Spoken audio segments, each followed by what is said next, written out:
Yan, good morning mga kaibigan. So nandito tayo sa labas ng Sun Residence, Mayon Street. So kakaluwas ko lang, galing akong Pampanga. At bago tayo magsimula, kailangan natin ng kape.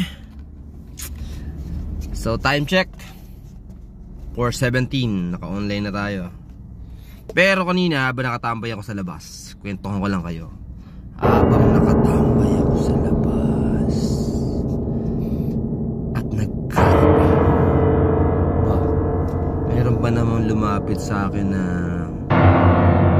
isang lalaki at nakahood at titingin-tingin at tumalikod siya bigla at parang may kinakalkal sa kung ano man sa bag niya. So siyempre tayo, sanay na tayo dito sa Manila at maraming kababalaghan ang nangyayari. So ang unang-una ko kagad ginawa, nag-observe ako. Mga let's say mga 1 minute. Titingnan ko kung ano yung mga kilos niya. Humarap ako sa kanya kasi kanina pumunta siya sa may gawing gilid ko, no? At ayan na nga, ang unang-una kong ginawa, pumasok na ako sa sasakyan. Hindi na excuse me po. Hindi naman tayo nanghusga, no?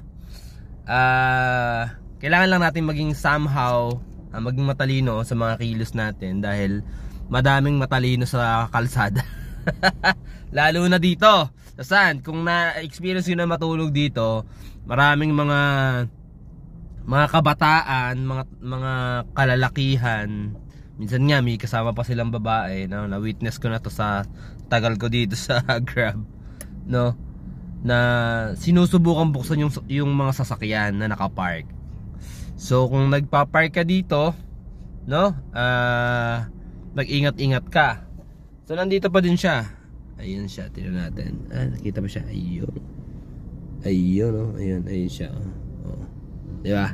So kala niya may isa niya tayo. Hindi ako nanghusga. Hindi ko alam kung totoo bang may iniintay siya o iniintay niya ako uli bumaba.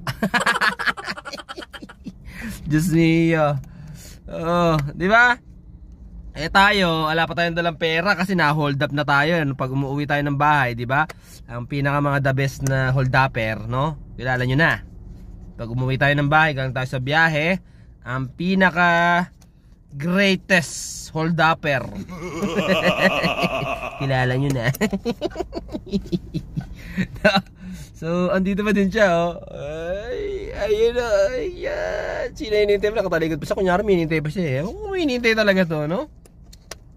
So, hindi natin alam, guys, no? Hindi natin alam kung snatcher ba to, kung plano ba kanina niya is tutukan ako at nakaalis lang ako agad, di ba? You never know. Kaya pagka nandito ka sa Manila, nandito ka sa kalsada, nakatambay ka sa medyo madaming somehow walang tao. walang tao, no? Pero maliwanag. Kasi if ever na bigla niya akong tinutukan, ano ba hihingi niya sa akin? 500 lang naman ang dala ko. No, kasi dito pa sa loob ng sasakyan, no? O, yung cellphone ko, yun. O, itong cellphone na ginagamit ko ngayon. Di ba? So, maging maging aware tayo sa ano natin, no? Sa kapaligiran natin. Lalo na pagka ganitong oras, no? So, ayan na guys, may pumasok na. Paano? Nakita-kita na lang tayo sa kalsada, sa Senate at sa lahat ng tambayan ng mga Grab driver. Babush.